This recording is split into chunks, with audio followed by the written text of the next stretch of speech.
Ano bang mga makeup products ang magugustuhan ko at babagay din sa pangangailangan Let's go ahead and try other products pa.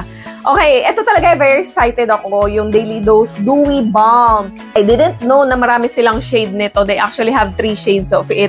Stardust, Cuticle, and XOXO. Alam nyo, ito yung isang product na dapat hindi mawawala sa bag nyo kasi multi-purpose siya. Ginagamit ko siya sa eyelids ko, on my cheeks, and on my lips. So, ito lang, buhay na yung face mo, tapos i-brush up mo lang ng mascara yung lashes mo, okay ka na, on the go ka na talaga dito.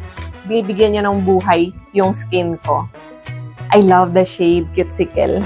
Cuticle more. More. Ito talaga yung mga addict ka, guys. Ayan, lagay natin dyan. Inyo to. Tapusin na natin to by using the setting spray. Yung setting spray nila parang isang malaking capsule. Gamitin natin ang setting spray. Ay! Medyo malalaki yung patak niya, kaya lalayuan natin. Ang bango! Amoy aloe vera. In fairness, ang bango talaga lahat ng products nila.